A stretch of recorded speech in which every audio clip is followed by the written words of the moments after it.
Hello दोस्तों, स्वागत है आपके अपने YouTube channel three little tutor में। आज हम आपके लिए लेके आए हैं केंद्रीय विद्यालय एडमिशन 2023-24 से संबंधित एक महत्वपूर्ण जानकारी। बार बार लोग पूछ रहे हैं कि फॉर्म में देरी क्यों हो रही है, फॉर्म क्यों नहीं आ रहे हैं। तो हम इसी संबंध में ये वीडियो बनाए हैं कि फॉर्म में देरी का कारण क्या है। अगर इसका एक कारण माना जाए, केवल एक कारण एक शब्द में कहें तो वह नई शिक्षा नीति है। नई शिक्षा नीति के कारण ही फॉर्म में देरी हो रही है।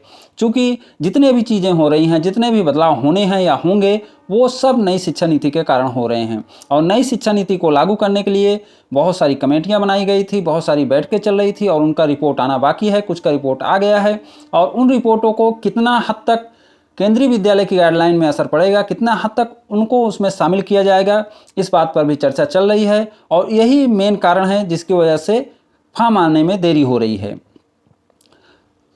दूसरा है उम्र सीमा में बदलाव की ऑफिशियल जानकारी। तो नई शिक्षा नीति में उम्र सीमा में कक्षा 1 की उम्र सीमा में बदलाव हो गया है। अब नई शिक्षा नीति के अनुसार क्लास 1 की उम्र सीमा 6 से 8 साल हो गई है। लेकिन अन्य कक्षाओं की उम्र सीमा में भी बदलाव संभव है, क्योंकि मैं आपको पहले भी ऑफिशियल डॉक्यूमेंट दिखाया हूं कि उम्र सीमा उसमें अलग दिखा रहा है। तो हो सकता है कि इस साल की गाइडलाइन में, इस साल के फॉर्म में नई उम्र सीमा दिखे या फिर वो आगे चेंज हो, अगले साल चेंज हो, यह भी संभव है। और ये सब जानकारी आप गूगल करके भी जान सकते हैं। आप गूगल पर जाएंगे और निपुण भारत और विद्या प्रवेश के नाम से गूगल करेंगे तो आपको सारी जानकारी ये आपको गूगल पे मिल जाएगी। ये जानकारी एनसीईआरटी की ऑफिशियल वेबसाइट और शिक्षा मंत्रालय की ऑफिशियल वेबसाइट पर दी गई है। तो आप वहाँ से भी गूगल कर सकते हैं और इसको अच्छे से समझ सकते हैं। तो चलिए पहले हम ये वीडियो में देख लेते हैं निपुण भारत। निपुण भारत क्या है? निपुण भारत योजना का मुख्य उद्देश्य आधारभूत साक्षरता एवं संख्यात्मकता के ज्ञान को छात्रों के अंतर्गत विकसित करना है। इस योजना के माध्यम से सन 2026-27 तक तीसरी कक्षा के अंत तक छात्र को पढ़ने लिखने एवं अंकगणित को सीखने की क्षमता प्राप्त करना होगा। तो निपुण भारत एक योजना है जो नई शिक्षा नीति के क्रियान्वयन के लिए लाई गई है, मतलब उसको इम्प्लीमेंटेशन के लिए लाई गई है और इसका लक्ष्य 26-27 रखा गया है। तो जो ये लक्ष्य रखा गया है वह सभी स्कूलों में लागू करने के लिए रखा गया है और केंद्रीय विद्यालय केंद्र सरकार के अंतर्गत आते हैं, तो इसलिए हो सकता है कि यह लक्ष्य इनको इसी साल दिया गया हो। आप निपुण भारत में गूगल करके देख सकते हैं, तो वहाँ आपको पूरी जानकारी दी जाएगी। और ये बहुत लंबा डॉक्यूमेंट है, ये लगभग 260 पेज का डॉक्यूमेंट है, इसलिए इसको मैं जितना ज़रूरत था उतना ही शामिल किया हूँ। तो निपुण भारत में आपको क्या मिलेगा? एक तो ये इसका लक्ष्य दिया गया है कि इसमें पढ़ने लिखने और अंकगणित को सीखने की क्षमता विकसित करना है। और नेक्स्ट, निपुण भारत के पेज नंबर 200 में एक्टिविटी की एक लिस्ट दी गई है, जिसमें oral language, reading, writing and numeracy में क्या क्या कराना है वो दिया गया है। इसी पेज पर उम्र सीमा भी दी गई है। जैसे इसमें बाल वाटिका का 5 से 6 साल तक बाल वाटिका रहेगी, ये बताया गया है। ऊपर देख सकते हैं बाल वाटिका एज 5 से 6 साल लिखा हुआ है। और इसी के अगले पेज पे लिखा हुआ है क्लास 1 का एज 6 से 7 साल, इसमें भी एक्टिविटी को भी बताया गया है। और अगले पेज में क्लास 3 के लिए एज 7 से 8 साल बताया गया है। और फिर अगले पेज में क्लास 3 के लिए 8 से 9 साल बताया गया है। ये एनसीईआरटी का निपुण भारत का पेज है और इसमें एज को इन्होंने इस तरह से बताया है, जो कि केंद्रीय विद्यालय की एज से मैच नहीं करता। यहाँ एक चीज़ मैं क्लियर कर देना चाहता हूँ कि क्लास 1 की मिनिमम एज में कोई चेंज नहीं हुआ है। क्लास 1 की जो मिनिमम एज 6 साल थी वो 6 साल ही है, इसमें कोई चेंज नहीं हुआ है। तो आप ये चीज़ ध्यान रखें कि क्लास 1 की मिनिमम एज 6 साल ही है। अब हम देख लेते हैं विद्या प्रवेश क्या है। विद्या प्रवेश एक कोर्स है जिसे कि एनसीईआरटी ने लागू करने का मन बनाया है। तो यह कोर्स क्या है? यह कोर्स कक्षा 1 के शुरुआती 3 महीनों के लिए स्कूली तैयारी के लिए है।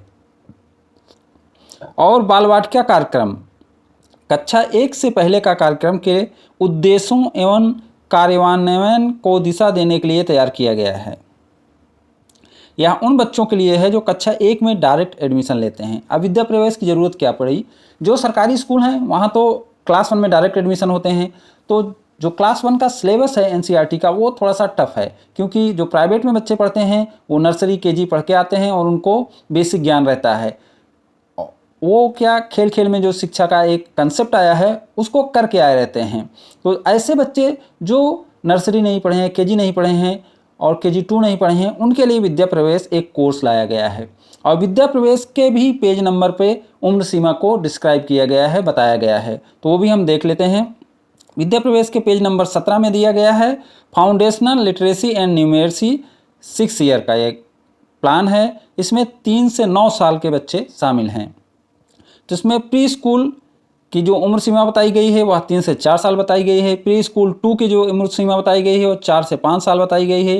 प्री स्कूल 3 की जो उम्र सीमा बताई गई है वो 5 से 6 साल बताई गई है। और क्लास 1 या ग्रेड 1 की जो उम्र सीमा बताई गई है वो 6 से 7 साल बताई गई है। और ग्रेड 2 यानी क्लास 2 की जो उम्र सीमा बताई गई है वो 7 से 8 साल। और ग्रेड 3 की जो उम्र सीमा बताई गई है वो 8 से 9 साल बताई गई है। ये ऑफिशियल जानकारी है जो NCERT ने जारी किया है। FLN का फुल फॉर्म है फाउंडेशनल लिटरेसी एंड न्यूमेरसी। हिंदी भाषा में इसे मूलभूत साक्षरता और संख्यात्मकता कहते हैं। FLN मिशन निपुण भारत के तहत मूलभूत साक्षरता और संख्यात्मक मिशन है। FLN एक ऐसा मिशन है जिसका उद्देश्य 0 से 8 साल तक के बच्चों का समग्र विकास करना है। देखिए FLN क्या है, ये जो है निपुण भारत का ही हिस्सा है और यह विद्या प्रवेश का भी हिस्सा है। तो इसमें क्या लक्ष्य निर्धारित किया गया है, 2025 तक इसको सभी स्कूलों में लागू करना है। एक्चुअल में स्कूलों में क्या, ये पूरे समाज में लागू होना है। क्योंकि FLN का लक्ष्य ही है कि ये जो 0 साल से मतलब जो बच्चे पैदा हो रहे हैं वो और 8 साल की उम्र तक उनका जो विकास होना है वो एक अच्छे तरीके से विकास हो ताकि वो बच्चा आगे चल के कुछ बन सके। इसीलिए इसमें समाज को भी शामिल किया गया है और कहा गया है कि हर शिक्षित व्यक्ति कम से कम एक बच्चे को शिक्षा करने की जिम्मेदारी ले, उसको कुछ बताने का, ऐसा नहीं कि उसको पढ़ाना ही है एकदम, उसको कुछ बताने का, कुछ सिखाने का, लिखने का, कुछ भी अच्छी चीज़ें सिखाने का लक्ष्य निर्धारित करे। तो इसमें स्कूल, लाइब्रेरीज और समाज सबको शामिल किया गया है, आंगनवाड़ी सभी को शामिल किया गया है। तो FLN क्या है कि उस प्रोग्राम को कैसे लागू करेगा, कौन लागू करेगा, कितना लागू करेगा, और इसमें लक्ष्य रखा गया है 2025। तो इसे आप गूगल करके देख सकते हैं, ये सभी चीज़ गूगल पर उपलब्ध है। तो ये जानकारी आपको देनी थी। उम्मीद करता हूँ कि ये जानकारी अच्छी लगी होगी। अगर अच्छी लगी हो तो इसे लाइक एंड शेयर करें और हमारे चैनल को सब्सक्राइब भी करें। Thank you for watching.